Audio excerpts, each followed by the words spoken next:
Respeto ang isa sa mga pinakamahalagang bagay na hindi pwedeng mawala sa sarili natin. Ang sabi nga nila ay paano tayo irerespeto ng iba kung hindi natin yon kayang ibigay sa ating sarili. Ang sulat na babasahin natin ngayong araw ay pinadala ng kabarangay natin na si Karina, isang dalaga na lumaki sa simple at masayang pamilya. Dahil sa solong anak siya ay nasanay siya na palaging nakukuha ang mga bagay na gusto niya sa buhay. Kaya naman para sa kanya ay naging sukatan ng kaligayahan ng material na bagay na magiging pagmamay-ari niya. Pero nagbago ang lahat mula nang mamatay ang pinakamamahal niyang papa. May isa na lamang ang mama niya na bumuhay at nagtaguyod sa kanya. Naging limitado ang mga bagay na kaya lamang nitong ibigay sa kanya. At dahil hindi nga siya sanay na hindi nakukuha o nabibili, ang mga material na bagay na gusto niya ay naging mapusok at mapaghanap siya sa ibang tao. Ang hindi niya alam ang pagiging mapaghanap niya ang magdadala sa kanya sa isang seryosong kapahamakan. Gusto mo na bang makilala si Karina at marinig kung ano ang mga bagay na sinakripisyo niya para lamang makuha ang mga bagay na gusto niya? Handa ka na bang mainis at maiyak sa kwento ng buhay niya? Kagaya ka rin ba niya na naging materialistic na tao? Yung tipo na lahat ay gagawin makuha lamang ang bagay na gusto mo. O mas pipiliin mo ang simpleng buhay basta masaya ka kasama ang taong mahal mo? Si Karina kaya, paano niya na-realize na nasa maling sitwasyon na siya? Nagsisi kaya siya na puro sarili lamang niya ang pinili niyang mahalin? Malalaman natin yan ang masaklap na nangyari sa buhay niya sa mga kwento ng pag-ibig, buhay at pag-asa sa nangungunang Barangay Love Stories. Dear Papa Dudut, ang akala ko dati kapag marami akong pera o palagi kong nakukuha ang material na bagay na gusto ko ay totoong masaya na ako. Nasanay kasi ako sa ganong setup ng buhay. Pero sa huli na-realize ko na wala sa luho o pera ang totoong kaligayahan ng isang tao. Papa Dudut, itago nyo na lamang po ako sa pangalang Karina, 28 years old at nagtatrabaho sa isang paaralan dito sa Laguna. At bago ko ituloy itong sulat ko ay ipapaalam ko na rin na marami akong impormasyon na binago dito sa kwento ko. Kasama na ang pangalan ko para maproteksyonan na rin ang pribado kong buhay. Solong anak ako ng mga magulang ko at nagtatrabaho bilang foreman si Papa sa isang malaking construction site. Matagal na siya doon at masasabi ko na kahit papaano ay malaki na rin ang kinikita niyang pera kaya hindi na kailangan magtrabaho pa ni Mama. Magkaiba rin ang ugali ng mga magulang ko, Papa Dudut.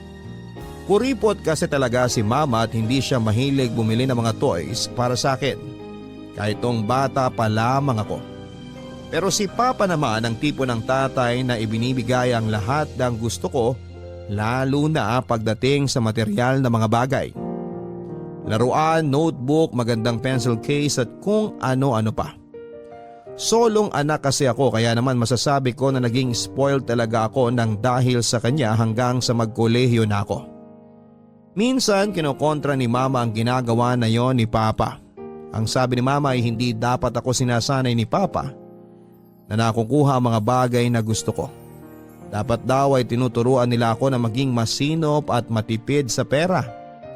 Siyempre mahal na mahal ako ng Papa ko kaya hindi siya nagpatalo sa gusto ni Mama. Siya pa rin ang nasunod at patuloy sa pagbibigay ng mga luho sa akin, Papa Dudut.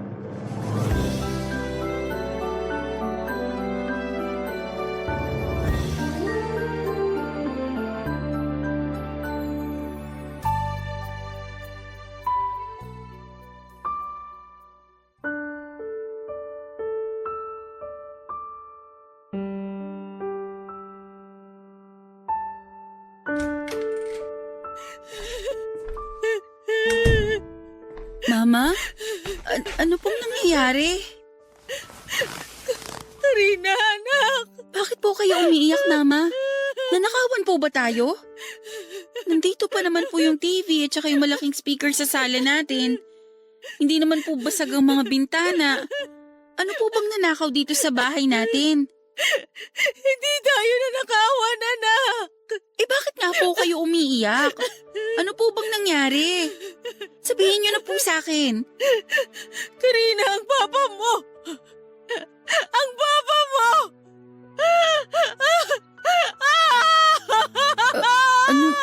Ano pong nangyari kay Papa?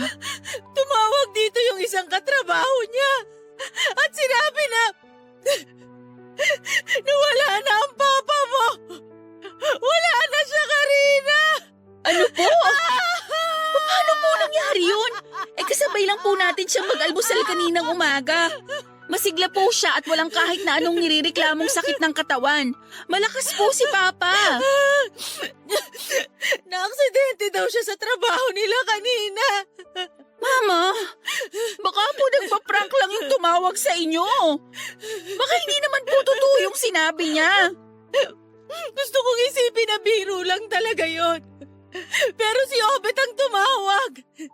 Siya ang isa sa pinakamalapit na kaibigan at katrabaho ng papa mo. Kilala ko siya at sigurado ako na hindi siya gagawa ng ganong klaseng biro.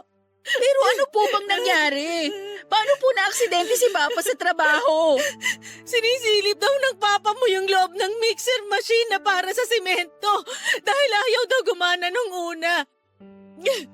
Pero may isang katrabaho sila na hindi alam na nasa loob ang papa mo at sinindihan yung makina nun. Doon siya namatay sa loob ng machine na yon. Ibig sabihin, pinatay po si Papa? Aksidente daw ang nangyari, anak. Hindi alam ng isang katrabaho nila na nasa loob ng mixer ang papa mo. Pero dahil po sa tao na yon, namatay si Papa. Siya may kasalanan ng lahat. Karina, kahit magalit at manisi pa tayo ng ibang tao, hindi na may babalik pa ang buhay ng papa mo. Wala na siya, anak. Wala na ang papa mo. Bakit po kailangan na mangyari to? Bakit kailangan na mawala sa atin si Papa? Hindi ko rin alam. Napakabuting tao niya at wala siyang kahit na sinong inargrabyado. Bakit kailangan na buhay pa niya ang kunin kagad ng Diyos? Bakit? Mama, magpakatatag po tayo. Paano natin gagawin yon? Wala na ang papa mo. Kinuha na siya sa atin, Karina. Wala na siya. Hindi po gugustuhin ni Papa na makita niya tayong umiiyak at pinanghihinaan ng loob. Kilala niyo po si Papa. Ayaw niya nang nalulungkot tayo ng dahil sa kanya. Hindi mo kasi ako naiintindihan. Hindi ko kayang mabuhay nang wala ang papa mo. Pero nandito pa naman po ako. Hindi ko po kayo iiwan, Mama. Pangako po yan. Hindi po ako aalis dito sa tabi ninyo. Ang bigat-bigat, Karina. Bakit kasi ang papa mo pa ang nawala? Bakit hindi na lang ako? Ayoko nang mabuhay sa mundo kung hindi siya kasama. Ayoko na! Mama, isipin niyo naman po sana ako. Nandito pa po ako. Tayong dalawa na lang po magkasama ngayon. Magtutulungan po tayo, Mama. Magpapakatatag po ako para sa inyo. At sana ganun din po ang gawin niyo para sa akin.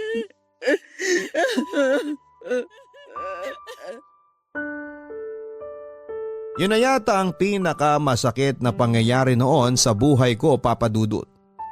Hindi ako makapaniwala na mararanasan ko ang ganong kasakit na pakiramdam dito sa dibdib ko. Yung pakiramdam na parang pinipiga ng mahigpit ang puso ko at medyo nahirapan na akong huminga sa sobrang sakit nito. Pero dahil mas malakas ang hagulhol noon ni Mama ay pinilit ko naman ang sarili ko na magpakatatag dahil hindi na po pwede na pareho kaming naglulupasay ng araw na yon. Niyakap ko siya ng mahigpit at sinabi ko na kailangan naming magpakatatag. Papadudot nang nawala si Papa ay nalaman namin na marami pala siyang utang na naiwan. Yung owner jeep namin sa bahay ay naisanla pala niya sa isang kumpare niya noong magkasakit si Mama sa bato at kailangan na maoperahan. May utang din siya sa isang katrabaho niya na ginamit naman daw ni Papa na pamasahe namin noon para umuwi ng Bicol nang mamatay ang lolo ko. At may iba pang tao na nagsabi kay Mama na may utang din daw sa kanila si Papa. Nakita ko kung paano na problema si Mama noon. Pumayag na rin tuloy siya na makipag-areglo na lamang sa katrabaho ni Papa na nakapagpaandar ng mixer machine na dahilan ng pagkamatay ni Papa. Pero unti-unti na rin pong iyong naubos hanggang sa mawala sa amin pati na ang owner jeep na kasing edad ko na halos. Malaki talaga ang nagbago sa buhay namin noon, Papa Dudut. At naramdaman ko na pati ang ugali ko ay nagsimula na ring magbago. Dahil wala na si Papa ay nagdesisyon si Mama na magtrabaho at maging bantay sa isang tiyangge na malapit sa amin. Nainis pa ako noon kasi madalas kaming dumadaan doon ng mga kaklase ko bago umuwi sa bahay. Nakikita tuloy nila si Mama na nagtatawag ng mga customer na dumadaan sa tapat ng tiyangge. Kaya hindi ko na lang siya tinitingnan para hindi ako mapahiya, Papa Dudut.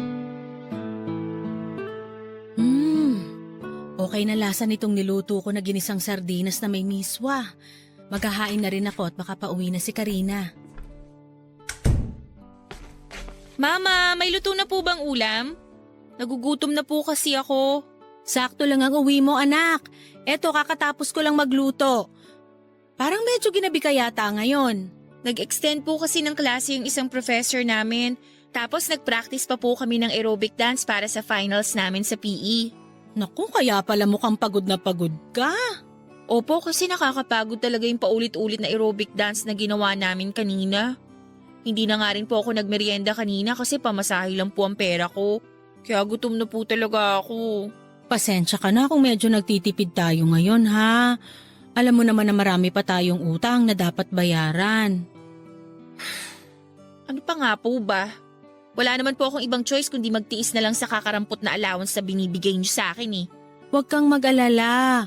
Mabayaran ko lang halos lahat ng utang ng papa mo. Ibabalik ko sa dati ang allowance na binibigay ko sa'yo. Maupo ka na, anak, at maghahain na rin ako ng hapunan natin.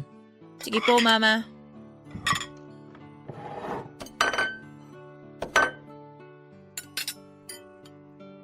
O ayan, anak, kumain ka na. Ano po yan? Ginisang sardinas na may miswa. Kain na tayo, anak. Lalagyan ko na ng kanin tong plato mo, ha? Wala na po bang ibang ulam? Ha? Wala na eh. Nung isang araw po, dilatang sardinas ang ulam natin. Kahapon, tortang sardinas. Tapos ngayon, ginisang sardinas na may miswa naman.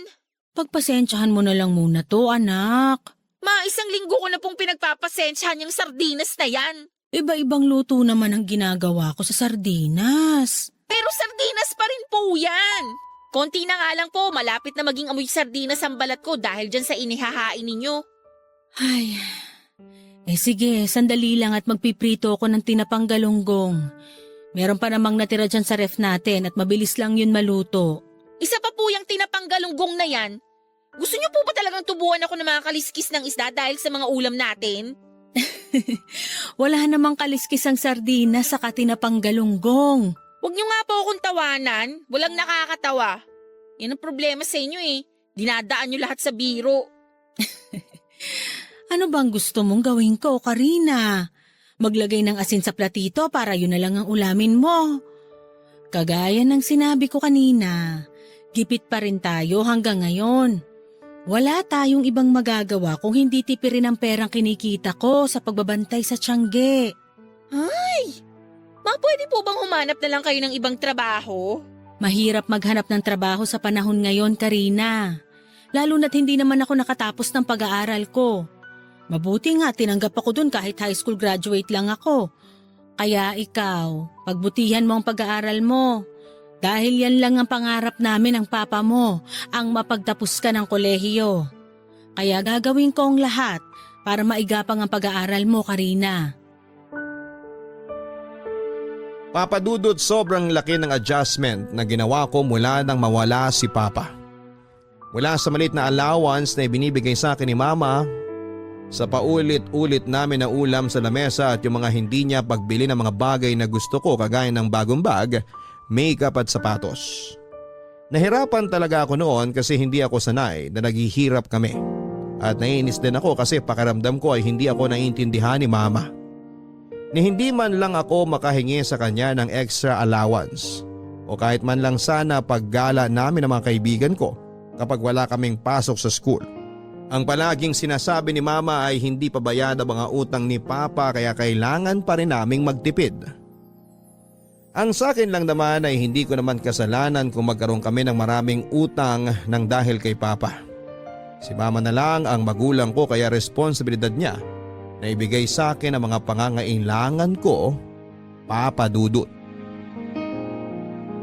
Papa Dudut, dahil sa ugaling yon ni Mama ay nawala na ako ng ganang mag-aral at pumasok sa school.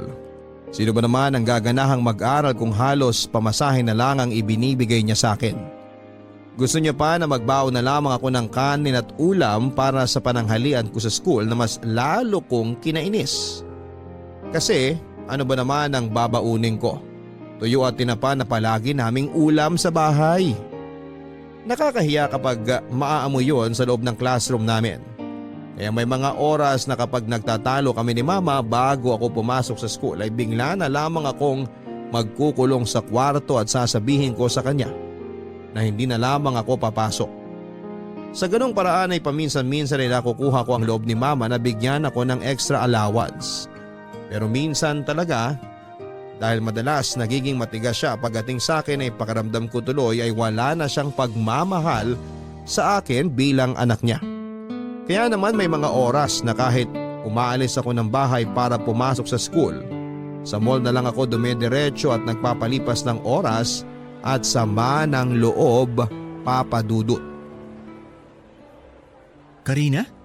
Kuya Anjo, kayo po pala yan. Bakit nandito ka sa food court ng mall? Wala ka bang pasok sa school ngayon? Naka-uniform ka pa oh. Okay, gets ko na. Okay lang ba kung makishare ako ng table sa'yo? Sige po, ayos lang Kuya Anjo. Salamat.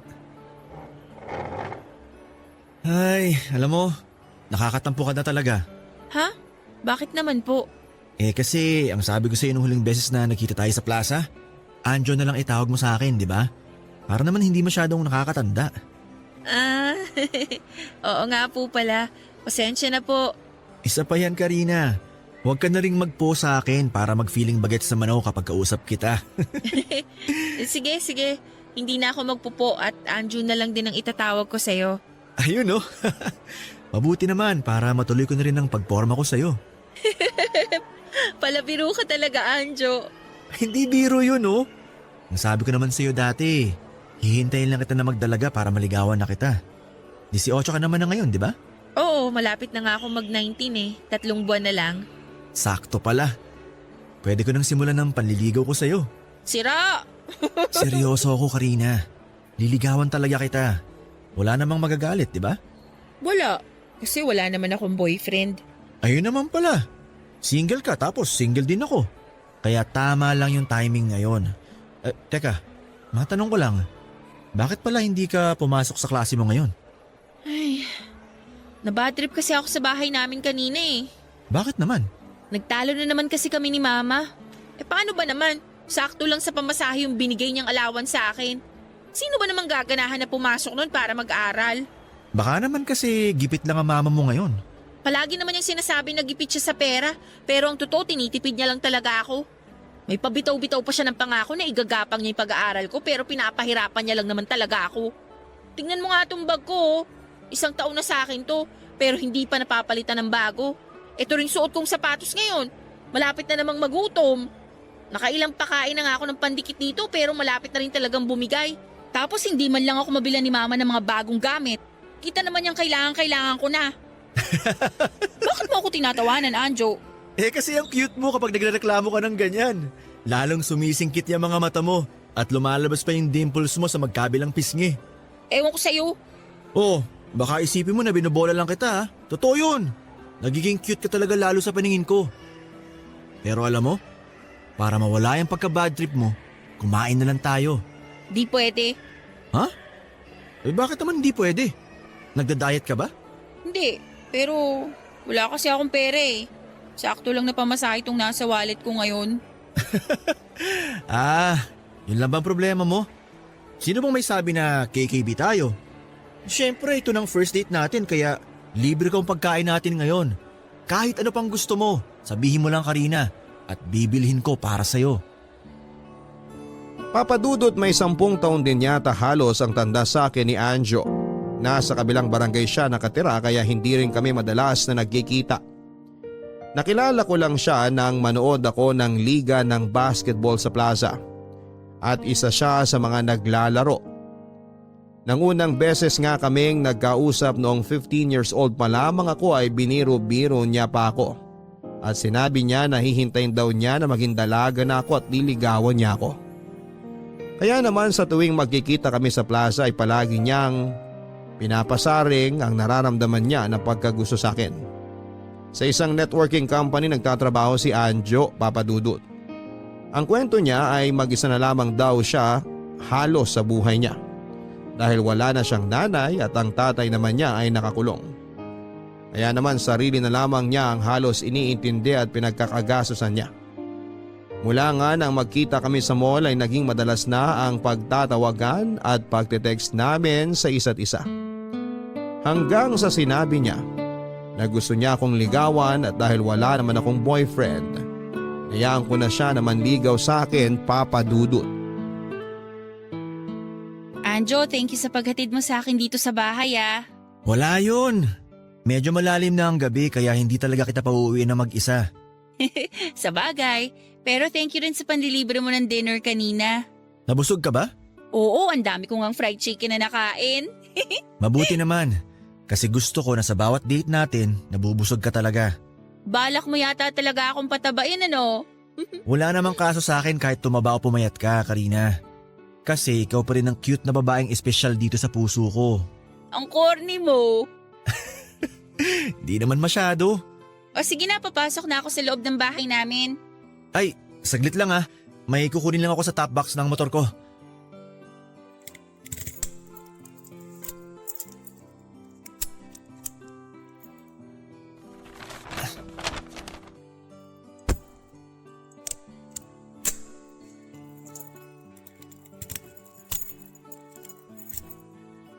Oh, eto. Oh, ano naman to? Anong laman ng mga paper bag na to? Teka, ito yung sinabi ko na magandang bag sa sapatos dun sa dinaanan nating department store kanina, di ba? Oo. Pasimple kong binili yan habang tumitingin ka ng mga dress. Sinabi ko lang na mga bagong pantalon ko ang laman ng paper bag na yan. Pero para sa'yo talaga yan. Grabe, Anjo! Nakakahiya naman. Binili mo pa talaga tong mga to para sa akin. Pero thank you ah. Hindi ko na to tatanggihan kasi alam mo naman na luma na talaga yung sapatos at bag na ginagamit ko.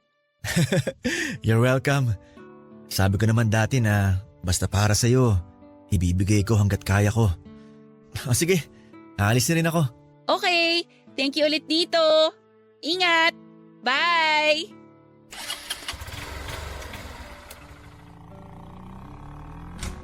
Saan ka galing? At sino yung naghatid sa'yo? Ano ba yan, Mama? Nakakagulat naman po kayo. Konting layo naman po sana sa may pinto. Sagutin mo na lang ang tanong ko kung saan ka galing at sino yung lalaking naghatid sa'yo. Diyan lang po sa mall.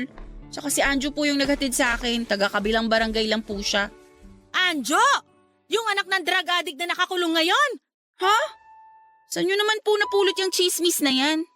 Hindi chismis yun, Karina. May mga kapitbahay na nagsasabi sa akin na madalas ka raw nilang makita sa mall, kasama yung lalaking anak ng drug addict. Wala po akong alam tungkol sa mga magulang ni Anjo at mas lalong wala na rin akong pakialam doon. Dahil mabuti po siyang tao, kaya wag naman po sana kayong maging judgmental sa kanya. Chinismis lang pala sa inyo ng mga kapitbahay, naniwala na kayo kaagad. Mabuting tao porque binilan ka lang ng mga bagong damit? ko, di ba? Sa kanya galing yung mga paper bag na dala mo na yan? Eh ano po bang pakialam nyo kung sa kanya nga galing to? Hindi nyo nga ako mabila ng bagong sapatos, tapos kapag may nagmalasakit na bilhan ako nito, mamasamain ninyo. Eh di sana ginagampanan nyo muna yung pagiging mama nyo sa akin para hindi ko tinatanggap ang mga to mula sa ibang tao. Aba, masyado na yatang matalas ang dila mo, Karina. Saan mo natutunan yan? Sa Anjo na yon? Siya rin ba nagturo sa'yo na wag na pumasok sa klase mo at buong maghapon na lang tumambay sa mall? Ano? Sabihin mo! Wala na kayong pakialam kasi buhay ko to. 18 na ako at may sarili na akong pag-iisip. Kaya ko nang magdesisyon para sa sarili ko, mama. At isa pa, hindi nyo ginagampanan ng pagiging magulang nyo sa akin kasi puro na lang trabaho at utang ni Papang iniisip nyo. Kaya wag nyo na rin pakialaman ang ginagawa ko sa buhay ko. Karina, wag mo akong tatalikuran! Hindi pa tayo tapos mag-usap! Karina, bumalik ka dito! Karina! Papa Dudut, aaminin ko na nahuhulog na rin ang loob ko noon kay Anjo kasi naibibigay niya ang mga bagay na gusto ko. Madalas kaming nagmo-mall tapos bawat ituro ko sa kanya ay binibili niya para sa akin. Pakiramdam ko tuloy noon ay mahal niya talaga ako kasi ibinibigay niya ang lahat ng gusto ko. Ganoon naman talaga ang pagmamahal, hindi ba? Dapat marunong kang magbigay at gumawa ng paraan para maibigay ang mga bagay na gusto ng taong mahal mo. Yon ang basihan ko ng pagmamahal noon, Papa Dudut. Kaya naman sa kabila ng hindi pagkagusto ni Mama kay Anjo para sa akin, sinagot ko pa rin ang manliligaw ko. Para sa akin kasi ay wala nang dahilan para hindi ako sagutin ni Anjo. Kaya lang nang malaman naman yon ni Mama, mas lalong naging madalas ang pagtatalo namin. Palagi niyang sinasabi na hindi kami bagay ni Anjo dahil sa edad namin na napakabata ko pa raw para magka-boyfriend at pumili naman daw sana ako ng matinong lalaki. Matinong lalaki para sa akin si Anjo dahil siyang nagbibigay ng mga bagay na gusto ko. Kaya sa huli, nagdesisyon ako na umalis ng bahay at makipag-live-in na lamang sa kanya, Papa Dudut. Nang makipag-live-in ako kay Anjo, ay nagdesisyon na rin ako na huminto sa pag-aaral ko sa kolehiyo. Hindi naman madali sa akin ang ginawa ko na yon dahil pangarap ko rin talaga ang makapagtapos at maging isang teacher. Pero paano ko pa gagawin yon kung nakakawalang gana na talaga ang kasama ko sa buhay na si Mama? Wala na siyang ibang ginawa kung hindi ang sermonan ako sa araw-araw ng buhay ko. Tapos parang hindi ko pa nararamdaman ang pagmamahal mula sa kanya na ibinigay sa akin noon ni Papa. Ang focus na lang niya ay magtrabaho at mabayaran lahat ng utang na naiwan nito. Kaya para hindi na kami araw-araw na mag-away at mabawasan na rin ang bigat ng responsibilidad niya, ay ako na ang umalis sa poder niya. Nung una, pinupuntahan pa ako ni Mama sa bahay ni Anjo para sunduin at iuwi. Nalaman niya siguro sa mga tsismosang kapitbahay ang address ng partner ko. Pero naging matigas ako at hindi sumama sa kanya. Sinabi ko na nasa tamang edad na ako kaya kahit na magkabaranggayan pa kami, ay hindi na niya ako mababawi pa. Nagpabalik-balik si Mama at halos umiiyak nang nakiusap na umuwi na ako. Pero ayoko pa rin. Hanggang sa sumuko na siya at hindi na bumalik pa sa bahay ni Anjo para sunduin ako, Papa Dudut.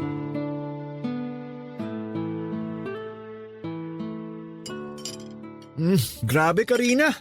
Ang sarap ng pagkakaluto mo dito sa adobong manok, ah. Mukha nga kasi pang-apat na kuha mo na ng kanin yung nasa plato mo. Pang-apat ko na ba to? Oo, pero marami pa namang kanin dito sa kaldero kaya kumain ka lang dyan ng kumain. Mabuti naman dinagdagan mong sinaing mo ngayon. Nung isang gabi kasi na nagluto ako ng ginataang tulingan, naubos mo kaagad yung kanin sa kaldero. Kaya nagdagdag na talaga ako ng bigas na isasaing ko. Ang sarap mo naman kasi talagang magluto. Kaya gusto ko talaga dito na lang sa bahay maghapunan kaysa dun sa labas. Mas magastos na tapos hindi pa masarap ang mga pagkain. Eto naman kanina pa ako binubola. Oh, lalagyan na ulit kita ng kanin dito sa plato mo. Ayun, salamat. Pero alam mo, totoo lahat ng sinabi ko na masarap ka talaga magluto. palagi kang may special ingredient sa mga inihahain mo sa akin. Kagaya nitong adobong manok. Nilagyan mo ng gatas at pinya. Kaya na ibang lasa. Ganun talaga, para hindi laging kapareho ng mga pagkain ng kinakain mo sa labas ang niluluto ko. Ayan din kasi ang turo sa akin ni Mama. Gawing espesyal ang mga niluluto at hinahain na pagkain. Maiba ako. Mabuti naman hindi nang gulo dito sa bahay ang mama mo ngayon. Oo nga eh, napagod na rin siguro yun sa kakapunta niya dito. Ang tibay din talaga ng mama mo. Kahit halos araw-araw na sumusugo dito sa bahay, hindi na mamao sa kakasigaw niya para pauwiin ka. Mukha na siyang gurang pero mukhang malakas pa ang mga tuhod. Anjo, huwag mo naman sana siyang pagsalitaan ng ganyan. Mama ko pa rin yun kahit madalas na nakakainis talaga siya. Naku, pasensya na. Nagbibiro lang naman ako. Anjo anak, nandiyan ka ba sa kusina? Tay, kayo po pala yan. Oo, ako nga to. Medyo tumaba lang talaga ako at hindi pa nakapag-ahit ng balbas at bigote ko. Hala tay, nakalaya na po pala kayo? Bakit hindi man lang po kayo nagsabi? Pwede naman po kayo makitawag din habang nakakulong kayo, di ba? Pwede nga, pero gusto talaga atang sorpresahin. Kaya hindi ko na pinaalam sa'yo ang paglaya ko. Mukhang nakaka-istorbo yata ako sa inyo na magandang bisita mo ah. Nako, hindi tay. Si Karina nga po pala, girlfriend ko. Karina, siya naman yung tatay ko. Hi po, Tito. Nice to meet you po. Tatay Leo na lang ang itawag mo sa akin. Kasi hindi magtatagal, magiging manugang na rin naman kita. Sige po, Tatay Leo. Tay, maupo na po muna kayo. Kasi alam ko na pagod kayo sa naging biyahe niyo pa uwi dito sa bahay. Karina, pakikuha nga si tatay ng plato at mga kubyertos niya. Sigurado ako na makakalimutan ni tatay ang pangalan niya kapag natikman niya na tong adobong niluto mo. Naku Anjo, itsura pa lang ng girlfriend mo, mukhang masarap na talaga. Ano pong sabi niyo? Ang sabi ko, itsura pa lang nitong adobo na nasa mangkok mukhang masarap na. Sigurado, mapapakain ako ng marami ngayong gabi. Dahil wala nito sa lugar na pinanggalingan ko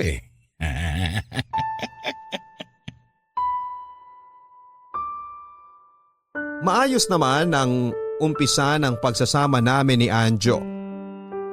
Mabait siya, Papa Dudut, kahit napansin ko na marami pala siyang bisyo tulad ng alak, sigarilyo at sugal. Siguro nga kasi ay solo naman niya ang pera at bahay niya kaya wala na siyang ibang kailangan na isipin pang gastusin. Kumbaga ay sarili na lamang niya ang iniintindi niya. Kaya naman para hindi ako maging pabigat sa kanya ay inaasikaso ko ang mga gawaing bahay na napabayaan na rin niya noon. Makalat kasi ang bahay niya at tamad din siyang maglaba at magluto. Inasikaso ko ang lahat ng yon kahit na hindi ako sanay. Kasi sa bahay namin ni na mama ay buhay prinsesa ako. Ang pagluluto lang talaga ang gawain na pinaka-tinutukan ko sa lahat. Nakita ko naman na na-appreciate ni Anjo ang effort ko bilang pagiging live-in partner niya, Papa Dudut. Palagi siyang malambing sa akin at may pasalubong lalo na kapag nananalo siya sa sugal. Binibigyan niya rin ako ng pera para raw makapag-malling ako kapag nasa trabaho siya. Kahit papaano ay masasabi kong masaya ako sa unang buwan ng pagsasama namin hanggang sa biglang umuwi sa bahay ang tatay niya. Doon ay medyo nagbago ang ugali ni Anjo, Papa Dudut.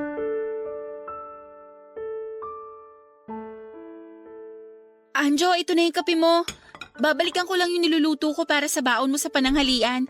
Nako, hindi ko na mahihintay yan. Anong oras na oh? Saglit na lang to, Anjo. Para hindi ka na rin bumili na makakain mo sa kantin. Nung isang beses kasi sinabi mo na sumakit ang tiyan mo dun sa binili mong ulam, di ba? Oo nga.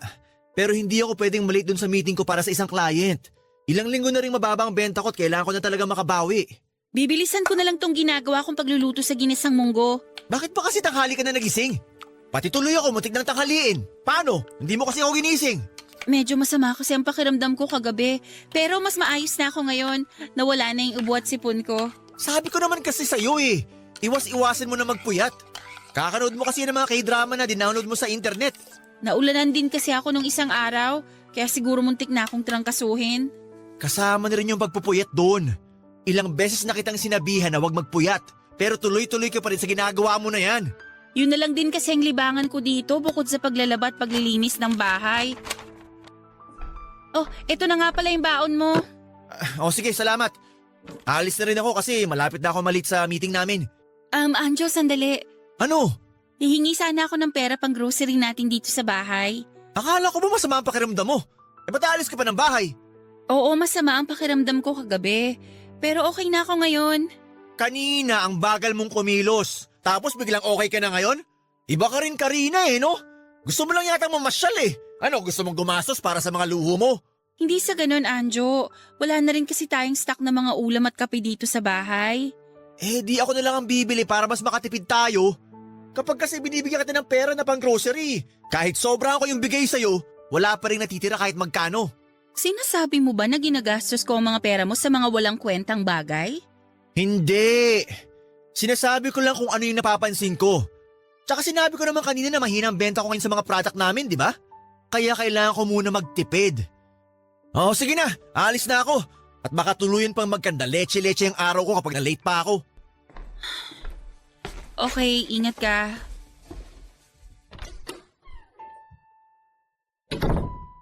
Ligpitin ko na nga lang muna tong ginamit kong pangluto para hindi masyadong makalat dito sa lababo. Iinom na rin ulit ako ng gamot mamaya kasi medyo masakit pa rin tong ulo ko. Pagkatapos nito siguro unahin ko nang gawin yung... Good morning, Karina. Tatay Leo, gising na po pala kayo. Oo, bakit ka naman umaatras? Pasensya na po, nagulat po kasi ako sa biglaang pagsulpot nyo sa likod ko. Tapos binulungan nyo pa ako sa may tenga ko. Nako, pasensya na rin. Hindi ko alam na magugulatin ka pala. Pero alam mo, kahit parang hindi ka pa naliligo, ang bango-bango mo pa rin, Karina. Sige po, Tay. Aasikasuhin ko po muna yung mga lalaban ko. Sandali lang. Mag-uusap pa tayo Bitawan niyo po yung braso ko! Nasasaktan po ako! Huwag ka na kasing maarte dyan. Alam ko naman na gusto mo rin to kasi malanding babae ka. Tatay Leo, wag po! Ano po? Dahil sabi nang tumigil kayo! Aray! Ba't mo naman tinapakan ng pako? Hoy! Bumalik ka dito, Karina! Alam ko naman na gusto mo rin to. Kaya halika na! Huwag ka nang maarte dyan! Halika na dito! Karina!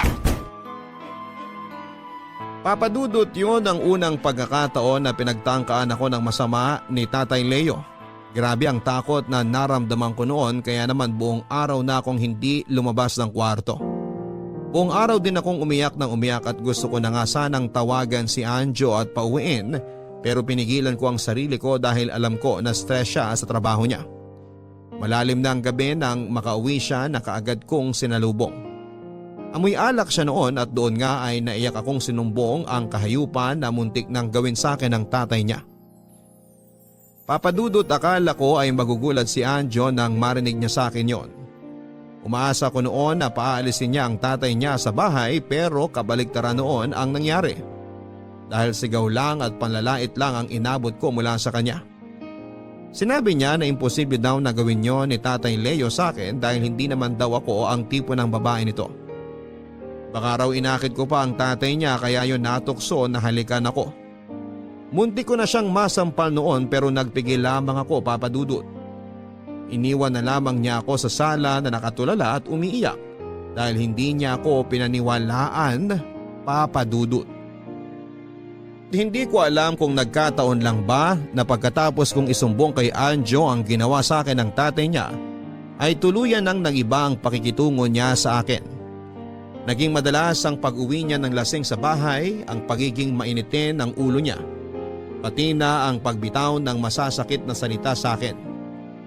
Tiniis ko yon dahil mahal ko siya at iniisip ko na lamang na may mabigat siyang pinagdaraanan sa trabaho. Kaya gano'n na lamang ang inaasal niya. Kahit may mga oras na nasasaktan na niya ako ng pisikal, kasama yon sa mga tiniis ko habang doon ako nakatira sa bahay niya. Kaya lang, Papadudot, muling naulit ang pagtatangka ng masama na ginawa sa akin ng Tatay Leo niya. At sa pagkakataon na yon ay tuluyan na siyang nagtagumpay. Malalim na ang gabi noon at sabay na umuwi ng bahay sina Anjo at Tatay Leo. Pareho silang nakainom ng alak pero halatang mas lasing ang partner ko. Nang alalayan ko si Anjo na makapasok sa kwarto ay kagad siyang natumba at nakatulog sa kama. At hindi ko pa man siya tuluyang napapalitan ng damit ay bigla namang pumasok noon sa kwarto namin si Tatay Leo at hinila ako papunta sa may sala. Pilit ako nagpumiglas pero tinutukan niya ako ng kutsilyo at sa takot ko ay tuluyan na niyang nagawa sa akin ang kahalayan na yon, Papa Dudut. Kinabukasan ay kagad kong sinumbong kay Anjo ang ginawa sa akin ng tatay niya pero parang mas wala siyang pakialam ng mga oras na yon. Huwag na raw ako mag-imbento ng kwento dahil alam naman daw niya na ako ang may gusto kay Tatay Leo dahil sinabi raw nito sa kanya na ako mismo ang umaakit dito. Hindi ako makapaniwala na marinig ko yon mula kay Anjo pero sa kabila ng mga sinabi niyang yon, pinili ko pa rin manatili sa bahay niya hanggang sa maging parausan ako ng 2 demonyo na kasama ko sa bahay na yon. Natakot na rin kasi akong umalis o tumakas dahil sa paulit-ulit na pagbabanta nila. Napapatayin nila ako at ang mama ko kapag tumakas ako at nagsumbong sa pulis. Kaya tinis ko ang lahat ng nakakadiri at kahayupan na ginagawa nila sa akin, Papa Dudut. Nasaan ba yung pulang polo shirt ko? Bakit wala dito sa cabinet? Parang mas okay pa naman yun kesa dito sa suot ko na kulay blue. Teka nga, matanong nga si Karina. Karina! Nakita mo ba yung kulay red ko na polo shirt?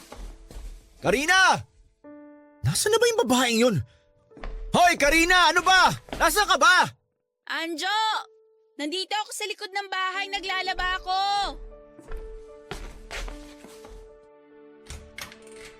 Nandiyan ka lang pala. Bakit hindi ka sumasagot nung tinatawag kita? Hindi ko naman narinig kaagad kasi nga nakasarado yung pinto. Ang dami mo pang dinadahilan dyan. Bakit mo ba kasi ako hinahanap? Hindi ko kasi makita yung red polo shirt ko. Saan mo nilagay? Hala, yung kulay pula na may puti sa laylayan at dulo ng kwelyo? Oo, yun nga. Tiningnan ko sa cabinet pero wala doon. Pasensya na, Anjo. Nandito kasi sa mga lalabahan ko ngayon. Ha? Eh di ba nung isang araw ko pa ginamit yan? Oo nga. Kaya lang naiwan mo pala tong nakasampay sa may sofa kaya hindi ko kaagad nakita. Kaya hindi ko na isama sa mga nilabahan ko kahapon. Alam mo ikaw, tanga ka na nga, bulag ka pa. Wala ka na nga ibang ginawa kundi ang magpasarap dito sa bahay eh. Tapos hindi mo pa ayusin yung paglalaba mo. Makaalis na nga lang at baka malit pa ako sa meeting ko. Pasensya na talaga, Anjo. Wala naman ang magagawa yung pasensya mo. Siguraduhin mo lang na maayos yung pagkakalaba mo sa mga damit ko. Kung hindi, talagang tatamaan ka na sa akin. Diyan ka na nga! Init na naman ang ulo ni Anjo. Siguradong mahina na naman ang benta niya sa mga produkto nila. Kaya sa akin na naman niya naibunto ng inis niya. Ay, grabe pa naman ang init ng panahon ngayon. Tatay Leo! Itiwan niyo nga po ako! Huwag ka nang maarte dyan. Tatay Leo, ang init-init po tsaka may ginagawa ako dito. Iwan mo na lang yan nilalaban mo at doon na lang tayo magpainit sa kwarto ko.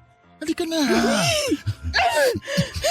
Hindi po pwede dahil magagalit si Anjo kapag hindi ko nalaban ang mga damit niya dito.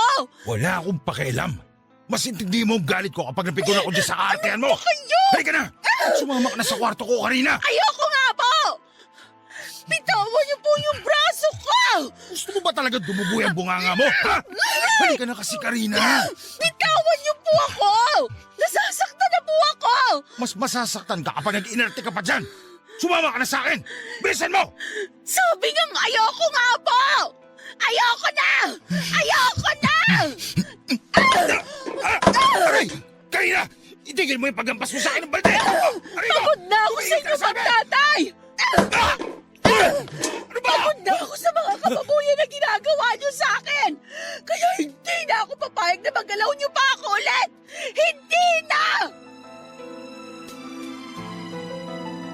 Papadudot diring-diri na ako sa sarili kong katawan sa bawat araw na lumilipas na nasa bahay ako ni Anjo. Lalo na at hinayaan ko silang mag-ama na gawin akong parausan. Si Anjo sa gabi at si Tatay Leo naman sa umaga. At mas masakit ang ginawa nilang pangmomolestya sa akin kapag nakagamit pa sila ng droga.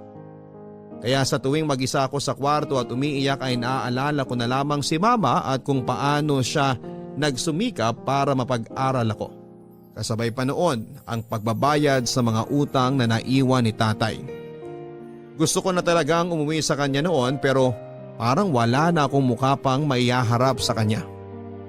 Dahil ako na mismo ang pumili sa malupit na kapalaran ko. Isa rin yon sa mga dahilan kung bakit nanatili pa rin ako sa bahay ni na Anjo Papa Dudut. Pero lahat naman siguro tayo ay marunong mapagod. Lalo na kapag masyado nang masakit ang mga pinagdadaanan natin sa buhay. Kasi nagising na lamang ako isang araw na hindi ko na kayang tanggapin ang kababuyang ginagawa sa akin ng mag-amang kasama ko sa bahay. Kaya naman sa muling pagtatangka sa akin ni Tatay Leo habang naglalaba ako, hindi ko na napigilan ang sarili ko na manlaba ng araw na yon.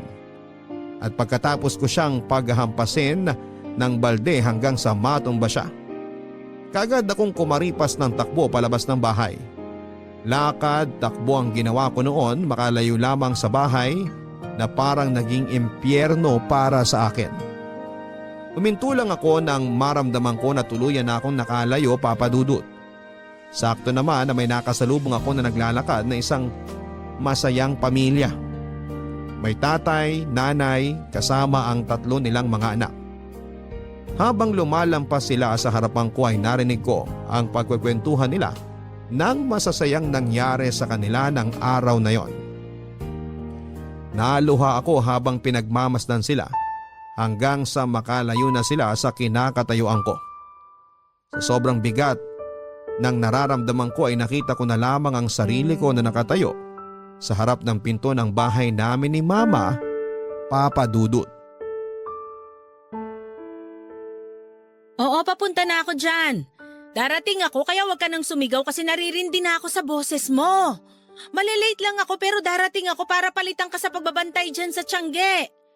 O sige na, ibababa ko na tong tawag kasi palabas na rin ako ng bahay. O bye na.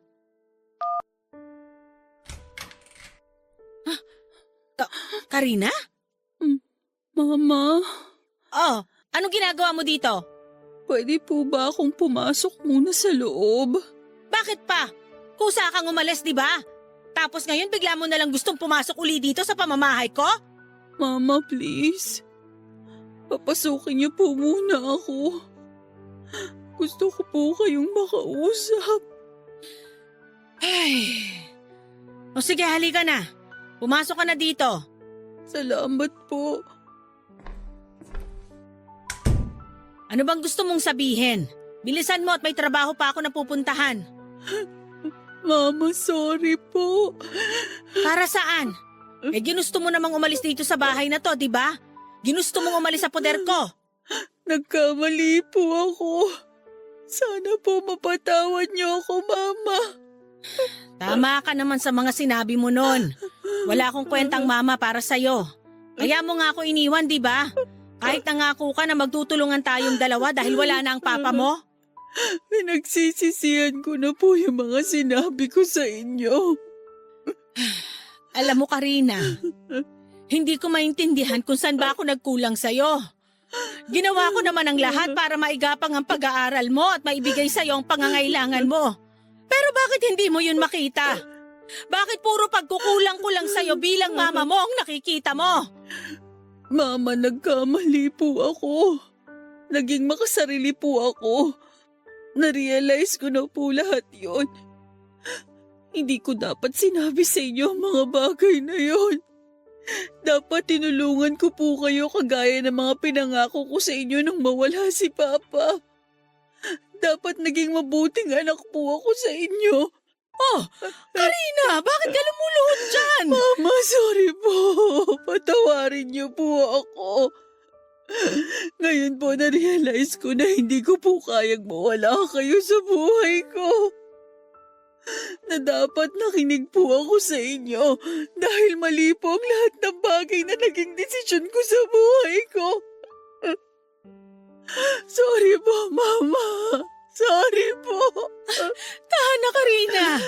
Huwag ka nang umiyak at huwag ka na rin lumuhod sa harapan ko. Mama, maniwala po kayo. Nagsisisi na po talaga ako sa mga sinabi ko sa inyo. Sorry po kung nasaktan ko kayo dahil sa mga ginawa ko noon. Sorry po kung naging sobrang pabigat ako sa inyo. Sabi ng tama na. Huwag mo nang isipin yon at huwag ka na rin umiyak. Hindi naman talaga kita matitiis kasi anak kita at mahal na mahal kita. Mahal na mahal ko rin po kayo, Mama. Salamat po talaga. Tumahang ka na kasi ayoko nakikitang umiiyak ka. Teka, bakit parang ang laki ng pinayat mo? Saka ano to? Bakit may mga pasa at sugat ka dito sa braso at leg mo? Napakagulo rin ng buhok mo. Ano ba nangyari sa'yo? Sina Anjo po at ang tatay niya. Pinagsamantalahan po nila akong dalawa. Paulit-ulit po at halos araw-araw. Sinasaktan po nila ako. At kanina lang po ako nakataka sa bahay nila. Mga walang hiyang yon! Napakahayop nila!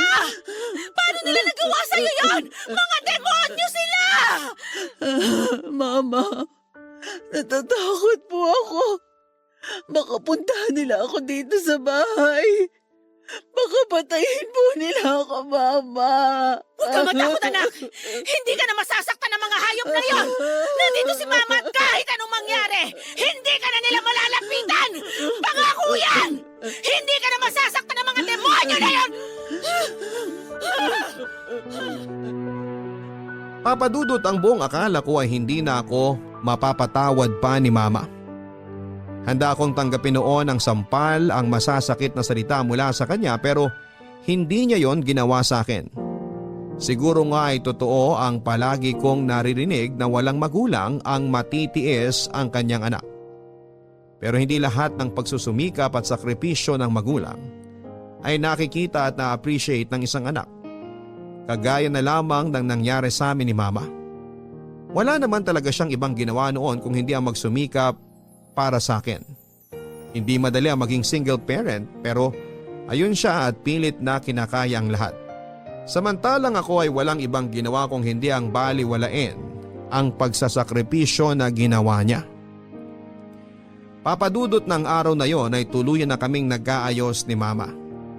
Hindi na ako umalis pa sa bahay niya dahil pakiramdam ko ay safe na safe ako kapag kasama ko siya. Hindi na rin siya pumasok noon sa trabaho at nang matapos kong ikwento sa kanyang lahat ng dinanas ko sa bahay ni Anjo, ay halos maiyak siya sa sobrang galit na nararamdaman niya. Hindi siya makapaniwala na nagawa yon sa akin ng dalawang demonyong nakasama ko sa bahay na naging malaimpyerno para sa akin. Kaagad kaming pumunta sa barangay noon para magsampa ng reklamo pero wala na rin sina Anjo at Tatay Leo sa bahay nila nang puntahan ng mga tanod. Tuluyan na silang nagtago nang maisampa ko na sa pulisya ang kaso ng pangmomolestya nila sa akin. Nung una natakot talaga ako kasi pakiramdam ko ay nasa paligid lamang sila, Papadudot. Halos hindi ako makalabas noon ng bahay dahil baka bigla na lamang may sumaksak sa akin. Kagaya ng palaging pananakot sa akin ni Tatay Leo. Pero hindi nga nagtagal, tadhana na rin ang gumawa ng paraan para makamit ko ang hustisya sa kasamaan na ginawa nila sa akin. Dahil nakarating sa akin ang balita na parehong nasawi sina Tatay Leo at Anjo, kasama ang iba pang adik sa bypass operation na ginawa sa lugar na pinagtaguan nila. Malapit lang din yon sa lugar namin at may kakilala kami na nakatira doon kaya nakarating sa akin ang mga nangyari. Sapat na yon para sa akin bilang kabayaran sa ginawa nilang kahayupan at minsang pagsira ng buhay ko. Laking pasalamat ko na lamang din talaga at hindi nagbunga ang kahayupan na ginawa nila sa akin. Papadudot sa kabila ng mabibigat na pangyayaring ito sa akin ay nagawa kong muling bumangon at magpatuloy. Bumalik po ako sa pag-aaral at nagawa ko ring makapagtapos. Ngayon ay isa na akong ganap na guro at sa bawat estudyante na natuturuan ko. Palagi kong pinapaalala sa kanila kung gaano kahalaga ang tungkulin ng magulang sa buhay ng isang anak. At dapat lahat ng sakripisyo na ginagawa nila ay palagi nating pinapahalagaan at sinusuklian. Dahil lahat ng yon ay para rin sa kabutihan at hinaharap natin.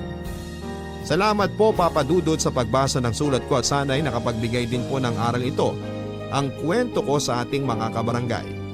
Ang inyong forever kapuso at kabarangay, Karina. Mga kapuso, mga kabarangay, hindi madali ang mawala ng minamahal sa buhay. Lalo na kung nasanay tayo na palagi silang kasama. Pero madalas kasi na parte na lang din yon ang pagsubok na ibinibigay sa atin ng Poong May Kapal para maging matatag tayo. At mas ma-appreciate natin ang ibang tao na nasa paligid natin. Kagaya na lamang na nangyari sa letter sender natin na si Karina. Sa pagtalikod na ginawa niya sa mama niya, isang madilim at masalimuot na kapalaran ang hinaharap niya. Parte na rin siguro ng mabigat na pinagdaanan niya dahil sa pagkawala ng papa niya. Ang humanap ng kalinga at pagmamahal mula sa ibang tao hanggang sa tuluyan na niyang nakalimutan ang lahat ng pagsasakripisyo ng mama niya para sa kanya. Yun ang dahilan mga kapuso kung bakit siya napahamak sa kamay ng mga taong akala niya ay magbibigay sa kanya ng tunay na pagmamahal. Pero hindi naman naging huli ang lahat para kay Karina dahil natagpuan niya pa rin ang daan pabalik sa mama niya na kailanman ay hindi nagbago ang pagmamahal para sa kanya. Kaya mga kabarangay, kung may oras man na hindi tayo mabigyan ng mga magulang natin na mabili ang mga bagay na gusto natin ay huwag sana tayo magtatampo sa kanila. Ano po? Huwag sasama ang loob natin dahil kailanman ay wala silang hinahangad para sa atin kung hindi ang mabigyan tayo ng magandang kinabukasan. Hanggang sa muli mga kapuso, ako po si Papa Dudut sa mga kwento ng pag-ibig, buhay at pag-asa sa Barangay Love Stories number 1. May mga pangarap tayo sa relasyon na hinihiling natin na balang araw ay mabigyan ng katuparan. Yung mga pangarap na alam nating makapagbibigay ng kasiyahan sa atin. Ikaw, kapuso, ano ba ang pangarap mo sa relasyon na meron ka ngayon?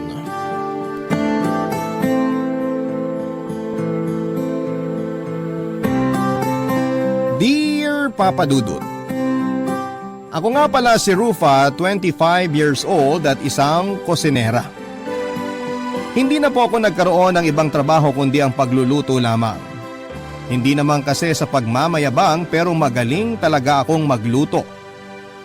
May time noon na pinag-aagawan ako ng mga karinderya sa dati kong barangay. Nakailang karinderya at kantina siguro ang napasukan ko. Palipat-lipat ako noon ng trabaho at mamaya ay sasabihin ko sa inyo kung bakit nga ba. Ang pinakamatagal na pinasukan kong trabaho ay sa isang barangay sa Tondo. Pinakalumang karinderya daw yon at sinabi sa akin ng may-ari yon. Naiengganyo ako magtrabaho roon dahil malaki ang pasahod at talagang dinarayo, Papa Dudut. Mas lalong ang dumami ang customers nila dahil sa pagpasok ko doon. Mas lalong nakilala ang karinderyang yon dahil sa akin at dahil sa aking specialty na adobo. Sa adobo ko iikot ang kwentong ito, Papa Dudut.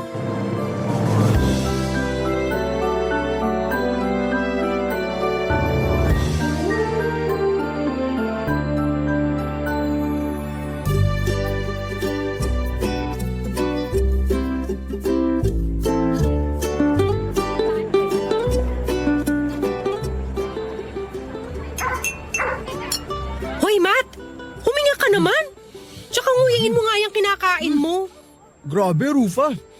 Ang sarap talaga nitong adobo mo. Huminga ka nga sabi eh. Uminom ka ng tubig. Baka mamaya mabilaukan ka sa karne.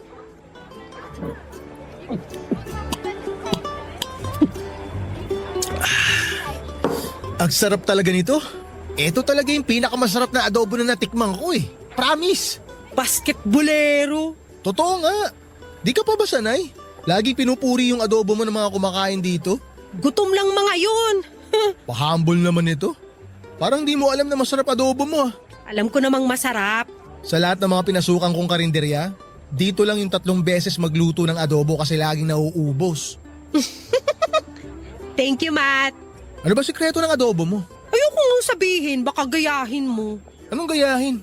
Parang hindi mo naman nakikita na hindi ako nagluluto dito. Wala akong tiyaga magluto. Tsaka nag-promise ako sa sarili ko na tsaka lang ako magluluto kapag na-in-love na ako. Kapag nahanap ko na yung babaeng gusto ko. Weh! Wewe ka pa dyan. Dali na kasi. May secret ingredient ka bang nilalagay sa adobo mo? Wala naman. Eh bakit pikit mata sa sarap to? Gusto mo talagang malaman kung anong sikreto? O sige. Pagmamahal. Wow, napaka-showbiz ng sagot. Nakakaasar. Totoo nga. Pare-parehas lang naman ang sangkap ng adobo. Kung meron mang idadagdag, hindi pa rin yun mangingibabaw sa totoong lasa. O sige, kunwari naniniwala ako. Bakit pagmamahal? Wag na nga lang. Hindi ka naman naniniwala eh. Joke lang, to naman. Bakit nga pagmamahal? Kasi gusto kong maramdaman nung kakain ng adobo ko yung pagmamahal ko. Hoy, hinaliwan mo ba ng gayuma tong adobo mo? Hindi! Ay, ganito kasi yon. Kaya ako ginagalingan yung pagluluto ng adobo. Kasi umaasa ako na may mafa-fall sa akin dahil sa adobo ko. Eh di gayuma nga. Isusumbong kita sa amo natin. Parang tanga naman to eh. Ang hirap kasing ipaliwanag. Yung adobong niluluto ko, ang tulay ko para makilala ko si The One. Ganun kasi yung nangyari sa mama at papa ko. Dahil sa adobo, nagkagustuhan sila. Ayos ah. Ano yan? Adobo love story, ganon. O tapos, ipapadala mo yung kwento mo sa barangay LS. Tapos sinong babasa ng sulat mo? Si Papa Dudut. Ito naman parang sira ka usap eh. Basta, balang araw magkakaroon ako ng love life dahil sa adobo. At si Papa Dudut pa ang lalapit sa akin para malaman yung buong kwento ko. Ike-claim ko na. Uy, sorry. Nadigay ako. Sobrang nabusog kasi ako sa kwento mo eh. Pero okay lang yan, Rufa. Hindi naman masamang mangarap eh. Walang halong biro, Papa Dudut. Nagkakilala nga sina Mama at Papa dahil po sa adobo. Dati rin kusinera si Mama at kilala rin siya sa kanila bilang pinakamasarap magluto ng adobo.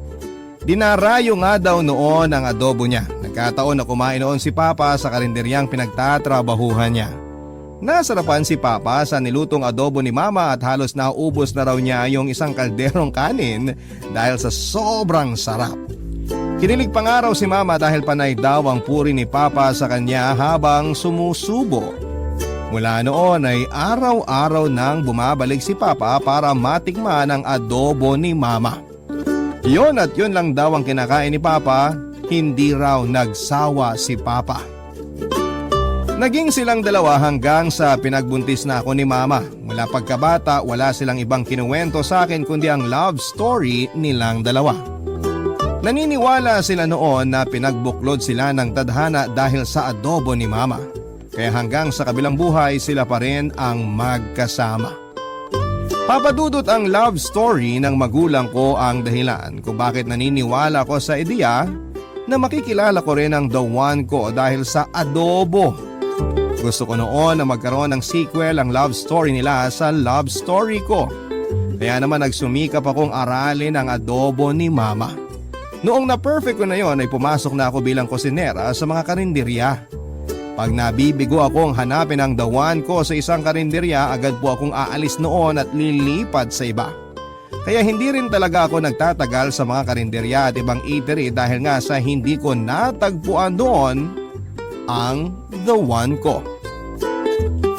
Hanggang isang araw parang may tinulak na ang tadhana papunta sa akin, si Robin, at unang tingin ko pa lamang sa kanya noon ay alam kong siya na talaga, si the one.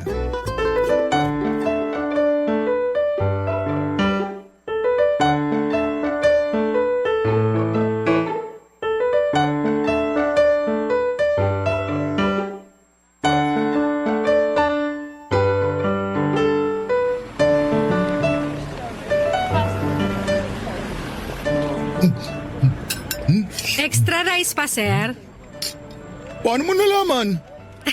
Hula ko lang naman. Umorder ka kasi ulit ng adobo eh. Sobrang sarap kasi ng adobo nyo. Nakakahiya naman. Nakatatlong order na pala ako. Nakakatuwa nga eh. Magana pala kayong kumain. Pihikan ako sa pagkain. Ngayon lang ako napakain ng ganito. Kakaiba kasi talaga tong adobo nyo. Kakaiba talaga yan, sir. May halong pagmamahal eh. Naku, ganyan din yung linya ni Mama kapag sinasabi naming masarap yung adobo niya. Talaga, sir? Masarap din na adobo ng mama mo? Atin-atin lang ha. Baka marinig ako ni Mama. Ito pa rin adobo nyo mas masarap. La? Tinrider niyo mama niyo, sir? Hayaan mo siya. Masaya na siya sa langit. Wala na siyang time na bantayan pa ako kasi magkasama na sila ni Papa Ron. Parehas pala tayo, sir. Ulila na rin ako. Ay, sorry. Napalungkot ba kita? Hindi naman po masyado. Teka, babawi ako. May pick-up line ako para sa'yo. Sige, ano yun? Sana hindi ka maging adobo. Bakit? Para wala kang toyo. Boom! Ay, sorry na pala kasi tawa ko. Ako rin. Napalakas yung kabog ng dibdib ko nung nakita at narinig ko yung tawa mo. Lo, nakakainis naman. Para kang si Papa. Papa? Papa, kasalang ko. Sorry, napalakas yung tawa ko. Pero seryoso, naalala ko Papa ko sa'yo. Teka, pick-up line pa rin ba yan? Seryoso nga. Sabi ko, di ba? Oo, seryoso. Seryoso ako sa'yo. Boom! Kainis. Pero ayun nga, para ka talagang si Papa. Ang galing magpatawa. Kaya na-inlove si Mama sa kanya eh. O baka may love ka rin sa akin ha? Uy, pilingero mo naman doon ng very light, sir. Joke lang, to naman. Baka ikaw yung ma-inlove sa akin. Naku, filingera ka rin. Baka mas may love pa ako sa nagluto ng adobo na to. Sige, sabihin ko sa kanya. Ano bang pangalan niya? Rufa, Asan siya? kaharap mo na. Huh? Ikaw ang nagluto ng adobo na to? Ikaw, anong pangalan mo? Iyo. Hi, Iyo. Yung iyo ko. Ah, nakakaloka. Robin nga pala. Isang construction worker si Robin at malapit lang sa karinderya namin yung trabaho niya. Kaya napapadalas ang kain niya sa amin, Papa Dudut. Doon na tuloy kami nagkakilala. Nalaman ko na wala siyang girlfriend at isang beses pa lamang siyang nagkaroon ng karelasyon. Hindi na ulit siya nagtry manligaw dahil na-trauma raw siya. Naawa ko sa kanya noong kinuwento niya yung buong nangyari. May halo ring kaba noon sa akin dahil paano kung hindi niya ako mahalin dahil takot pa rin siya. Na-pressure ako, Papa Dudut, baka hindi maging kami ni Robin dahil sa hindi magandang experience niya sa relasyon.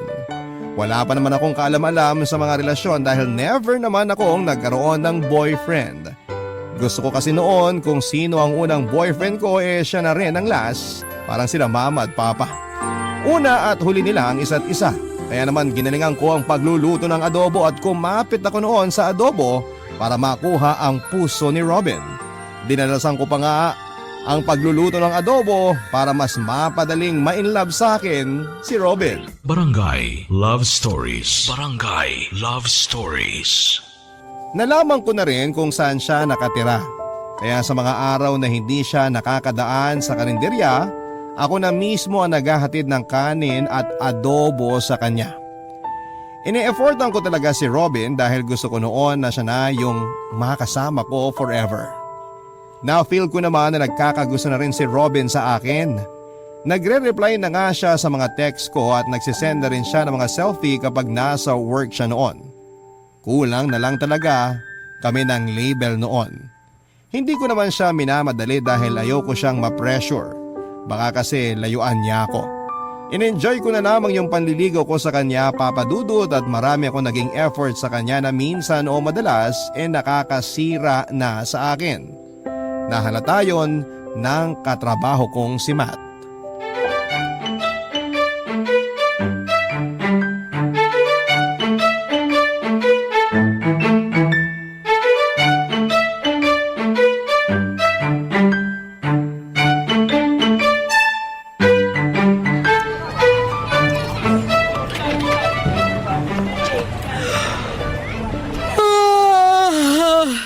Antok. 16. May order sa table 16? Buang, wala tayong table 16. 16 kasi 16 times ka nang humihikab. Bakit mo naman kasi kailangan bilangin? Puyat ka ba? Umaga ka na naman nakauwi kahapon ah. Nag-inuman kasi kami ni Robin sa tinutuluyan niya. Yung ba yung lalaki na laging kumakain dito? Oo, Yung lagi mong binibigyan ng libreng extra rice at libreng adobo? huwag masyadong malakas yung boses. Marinig ka nung amo natin eh. Alam mo, konti na lang talaga isusumbong na kita eh. Uy, wag naman. Para ka namang di kaibigan. Eh di pautangin mo ako para di ako magsumbong. Wala nga akong pera eh. Naubos na kahapon. Kasasahod mo lang kahapon ah. Hubos na agad. Nilibre ko kasi si Robin ng alak at pulutan. Ikaw ang gumastos? Hindi naman lahat. O ano ang bag niya? Yelo. Nako! Nako ikaw! Bobo mo! Ang lakas ng boses mo. Maririnig ka ng amo natin eh. Ang galing mong magluto pero ang tanga mo in real life. Nakakasakit ka na ah. Masakit talaga ang realidad. Masaya naman ako sa ginagawa ko. Ang tanong hanggang kailan? Nakakapagod yung ginagawa mo ah. Pag nagmamahal ka, hindi ka mapapagod. Sabi nga ng mga tanga, Inggit ka lang kasi wala kang love life. uy, kung ganyan lang din naman ang magiging love life ko, salamat na lang. Ay di wow! Eh di wow, Umalis ka nga rito, panira ka ng araw. umalis ka na nga rito, panira ka ng buhay. Hoy! Araw yung sinabi ko, hindi buhay. Eh di wow, ihikab mo na lang yan para maka 17 times ka na. Nainis ako kay Matt pero hindi ko siya masisisi kung gano'n ang mga sinabi niya sa akin. Medyo may katangahan din naman kasi ako noon at hindi ko nga sinabi kay Matt na inabot ako ng umaga sa daan dahil nga nahirapan ako mag-commute pabalik ng bahay. Nagsuggest ako kay Robin na matulog na lamang sa bahay niya pero ayaw niya kaya wala akong choice kundi ang umuwi.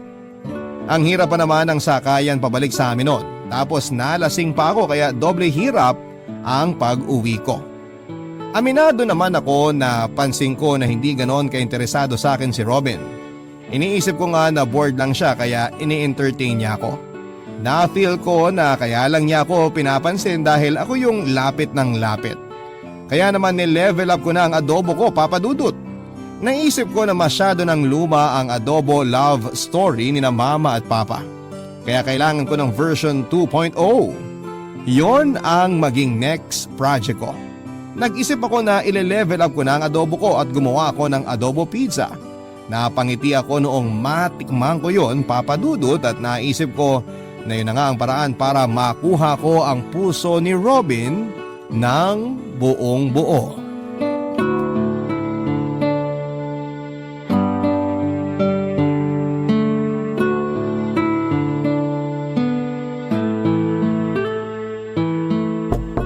Robin? Bakit ngayon ka lang? Sorry na pa-OT kasi ako sa karinderya. Daming customer. Kanina pa ako gutom eh. Alam ko naman. Sorry. Nagmadali na nga ako pumunta rito eh. Kaya naiwan ko yung adobo pizza na ginawa ko para sa'yo. Adobo pizza? Inimbento ko lang. Baka kasi nananawa ka na sa adobo ko eh. Ha? Eh adobo rin naman yung pizza mo. At least nag-level up. Gagawin kita sa susunod. Uy, anong dala mo ngayon? Bumili ako ng burger dyan sa kanto nyo. Gusto ko ng kanin eh. Ano yung burger? Eh di bibilang kita ng kanin. Isabay mo dyan sa burger. Joke. Huwag kang magbiro sa taong gutom ha. Sorry. Nors ka uwi. Kakarating ko lang tapos papauwi mo na ako agad? Tinatanong ko lang kasi maaga ako matutulog. May basketball kami bukas. Ay, hindi naman ako magtatagal. Uuwi rin ako agad kapag wala ka ng ibang kailangan sa akin. Actually, wala na. Ah, okay. Pwedeng makiupo muna saglit? Bakit? Napagod kasi ako kanina sa trabaho tapos nag-commute pa ako papunta rito. Saglit lang naman ako uupo.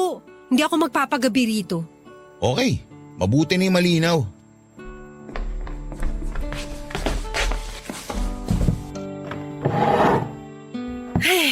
Salamat. Kain ka na.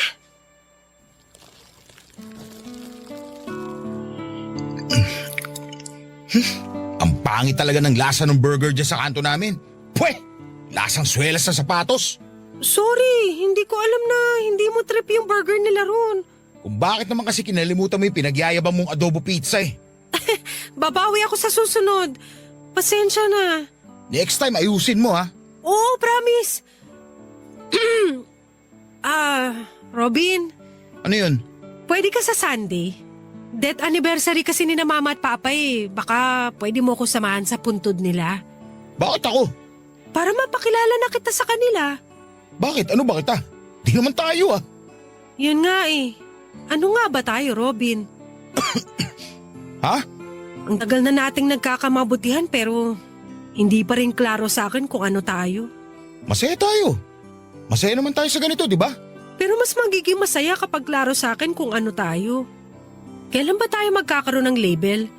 Kasi wala akong may sagot sa mga nagtatanong sa akin eh. Ay nako, hayaan mo yung mga tao na yan. Ang importante, masaya tayo. Ang unfair naman. Ginawa ko naman lahat para sa'yo ah. Bakit label lang hindi mo maibigay sa akin? Hindi naman nakakabigat yun ah. Pareho tayong single. Kaya bakit hindi pwede? Kasalanan to ng ex ko eh. Masyado ako na-trauma sa ginawa niya. Kaya natatakot akong mailove ulit. Kaya natatakot akong sumubok ulit. Alam mo, Rufa, kung napapagod ka sa akin, pwede ka nang tumigil. Gusto kita pero natatakot pa ako. Baka kasi gawin mo rin sa akin yung ginawa ng ex ko. Sorry. Ang insensitive ko. Hindi ko man lang naisip na may trauma ka pa pala. Hindi kasi ganun kadali yung hinihiling mo eh. Durog na durog ako. Na-trauma ako. Ano bang mahirap intindihin dun? Kaya nga sorry eh. Hindi na mauulit. Hindi ko na nga inulit na tanungin si Robin tungkol sa label namin, Papa Dudut. Nakonsensya ako noong nasaktan siya habang inaalala ang nakaraan nila ng ex niya. Nag-promise na lamang ako sa sarili ko na tutulungan ko siyang mag-heal. Naisip ko na ako rin naman yung makikinabang noon kapag nakarecover na siya sa ex niya. Ang sabi ko noon sa sarili ko ay konting panahon pa at mamahalin na rin ako ni Robin. Yun lang naman ang goal ko noon. At madali na lamang yung makuha oras na mawala yung trauma ni Robin sa ex niya. Tama naman noon si Robin, ang importante ay masaya kaming dalawa. Yung iba nga dyan may label pero lagi namang nag-aaway. Yun lang ang tinatoko sa utak ko noon. Masaya naman ako, Papa Dudut, kapag kasama ko siya pero sa kalagitnaan ay bigla na lamang akong malulungkot dahil parang walang ibang pinupuntahan ng ugnayan namin. Nakontento na lamang ako sa ibinibigay niyang konting atensyon kahit alam kong deserve ko naman yung atensyon na buo. Noong dumalaw nga ako sa puntod ng mga magulang ko ay hindi ko napigilang umiyak at natanong ko tuloy bakit ang dali lang para kina mama at papa na maging masaya pero ako ay hindi. Barangay Love Stories. Barangay Love Stories. O ay lagi niya akong tinatawagan. Kung dati isang beses o dalawa lamang sa isang linggo, kung magkita kami ay naging 3 beses na. Kaya natuwa ako sa improvement ng ugnayan namin. Sa susunod naisip ko baka payagan na rin niya akong matulog sa tinutuluyan niya. Noong birthday niya ay nag-request siya sa akin na gumawa ng adobo pizza at syempre sinunod ko yung gusto niya. Pinapunta niya ako sa bahay niya at nag-ayos ako noon, Papa Dudut. Nangutang pa nga ako ng ipinangbili ko ng sinuot ko. Nag-makeup din ako kahit kating-kalina yung mukha ko dahil hindi naman ako sanay sa kolorete. Noong nakarating na ako sa bahay niya, agad niya akong pinagbuksan ng pintuan. Yun na ang naging simula ng pagbabago ng buhay ko.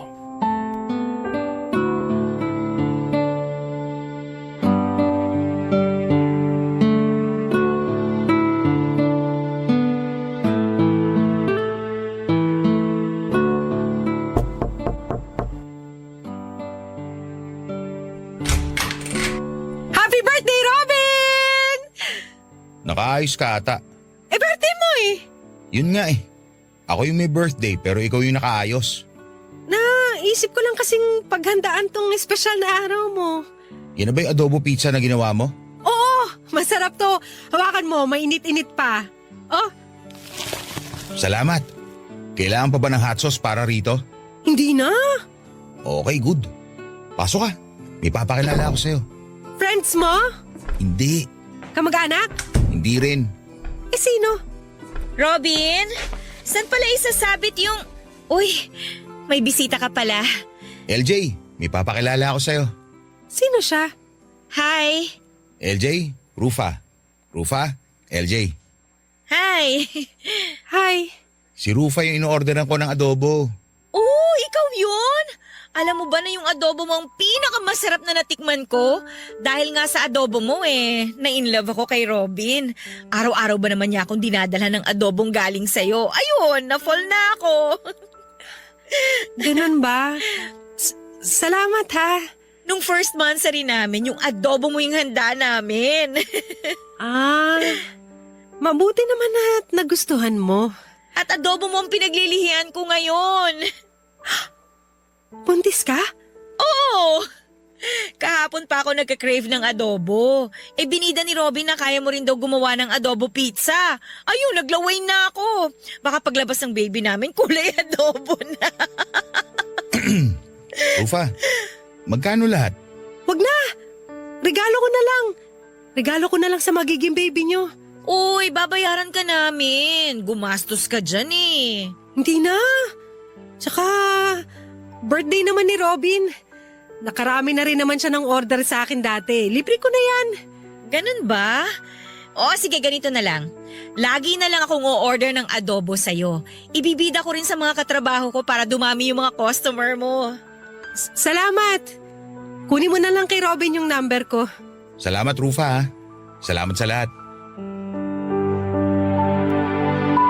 Pagkasara ni Robin ang pintuan ay agad akong tumakbo palayo, Papa Dudut. Nanginig ang mga tuhod ko habang naglalakad papunta sa paradahan.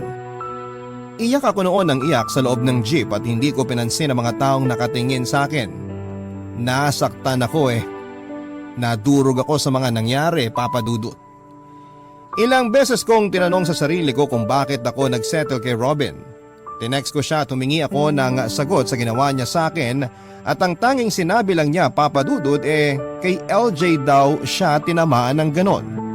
Kay LJ lang daw niya na feel na ready na siyang mag-commit. Doon ako mas lalong nasaktan. Bakit hindi sa akin?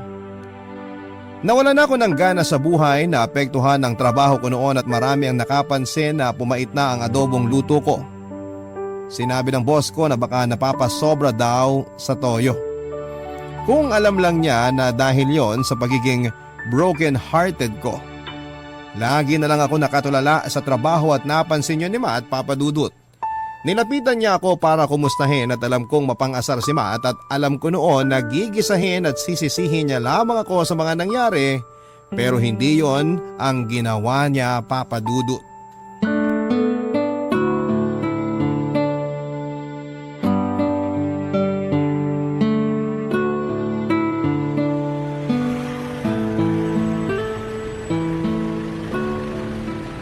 Rufa, Kung mang-aasar ka lang o maninise, wag ngayon please. di ko naman gagawin yun. Bakit ka nandito? Para kumustahin ka. Hindi mo ba nakikita? Ano sa tingin mo? Grabe naman. Kasing bitter mo na yung adobo mo. Siyempre, nasaktan ako. Anong gusto mo mangyari? Ay, eto. May dala akong adobo para sa'yo. Ayoko. Mapait yan. Hindi na mapait yan. Niremedyohan ko na. Niremedyohan mo? Oo, kaya kumain ka na. Di ka pa kumakain mula kanina. Dalian mo bago dumagsa yung mga customer natin, malipasan ka pa. Hindi ako gutom. Kailangan mong kumain para magkaroon ka ng lakas na maka-move on. Alam mo ang corny nung sinabi mo, pero sige, tatawa na lang din ako para hindi ka mapahiya. Natawa ka naman talaga eh. Di masamang umamin. Umamin ka nga ng feelings mo sa maling tao eh. Di ba dapat ako yung humuhugot, hindi ikaw? Ako yung broken eh. Pero seryoso, kumain ka na. Masarap ba tong adobo na niremedyohan mo? Siguro. Tikman ko ah. Uy! Ang sarap! Anong ginawa mo rito? Kasi pumapait na yung luto mong adobo. Kesa mapagalitan ka naman ng amo natin, sinubukan ko na lang ayusin. Inisip ko lang yung adobo ng nanay ko habang nire-remedyoan ko yan. Pero pasensya ka na kung hindi katulad nung niremedyo kong adobo yung adobo mo. Uy, grabe naman. Ang sarap nga nito eh. Alam mo, ngayon lang may gumawa ng adobo para sa akin. Kung tutusin, ikaw pa rin naman nagluto niyan. Inayos ko lang. Ganun na rin yun. Thank you ah. Sinalba mo yung adobo ko. Thank you rin sa pagsalba sa akin. Marunong ka pala magluto? Oo naman, marunong ako magluto. Hindi lang ako mahilig. Naturuan din naman ako ng nanay ko na magluto noon. Magaling din magluto yung nanay ko. Parang ikaw. Talaga? Paborito niya na ipinagluluto yung tatay ko. Pag nagluluto si nanay noon, nasa tabi niya lang si tatay lagi. Wala namang naitutulong si tatay kay nanay kasi di naman siya marunong magluto. Nandun lang siya. Taga-suporta. Taga-cheer kay nanay kapag masarap yung timpla ng luto niya. Ang cute naman. Cute no? Gusto ko rin ng ganong relasyon. Alam mo, wag kang masyadong umasa na magagaya yung love story mo sa love story na magulang mo. Tignan mo yung nangyari sa akin. Nga. Sa bagay, may kanya-kanya naman kasi tayong love story na bubuuin. Uy, dati hindi kita makausap tungkol sa ganito ah. Diring-diri ka pa pag ito ang topic. Tapos ngayon? O sige, mang-asar ka pa. Ikaw na nga itong pinaghanda ng pagkain tapos… Uy! Bigla akong naalala. Diba sabi mo, tsaka ka lang magluluto kapag mahal mo yung babae? Uy! Mahal mo ba ako? Uy, hindi ah. O baka crush mo na ako? Oy, umaming ka na. Crush ka dyan. Ano aaminin ko? Wala akong aaminin no. Magsama na lang kayo ng Robin mo. Oy, nagsiselos kay Robin. Hindi no. Ewan ko sa'yo. Ubusin mo na nga yung adobo bago pa maubos pasensya ko sa'yo. Uy, di ba sabi, love is patient daw? Maging pasensyoso ka naman sa akin. Love you. Bahala ka dyan. Tawagin mo na lang ako kung may kailangan ka pa. Doon lang ako sa kusina. Sige na, kumain ka na. Hindi ko na nga pinapangarap na magkaroon ng love story na eksakto sa magulang ko. Sa kanila yun iba naman yung para sa akin. May kanya-kanyang love story na hinanda ang Diyos para sa atin. Niluto na niya yon bago pa man tayo matutong ma-in love at ihahain na lamang yon kapag ready na tayo. Pakiramdam ko noon, Papa Dudut, ganun yung nangyari sa akin. Unti-unti ay tinutulungan ako makabangon ang sarili ko at wala pang isang taon ay nakausad na ako. Hindi naging maganda yung kinalabasan ng unang heartbreak ko, pero hindi yun naging dahilan para tumigil na ako magmahal. Umamin na rin si Matt na gusto niya ako. Doon na nga nagsimulang maluto ang love story ko. Napailing na lamang ako dahil ang tagal-tagal na hinahanap ko sa maling tao yung love story na kailangan ko. Samantalang nasa harapan ko lang pala yung taong matagal nang para sa akin. Sa ngayon po, Papa Dudod, ay maglilimang taon na ang relasyon namin ni Matt at meron na kaming isang anak. Hindi na nga ako makapaghintay na lumaki ang anak namin para makwento ko kung paano kami nagsimula ng tatay niya. Gusto kong ikwento sa kanya na naging malubakang daanan namin patungo sa isa't isa. Pero kahit na ganun pa man ang nangyari, ang importante ay nagtagpo pa rin kaming dalawa. Marami pong salamat sa pagbasa ng aking kwento. Ang inyong kapuso at kabarangay forever, Rufa.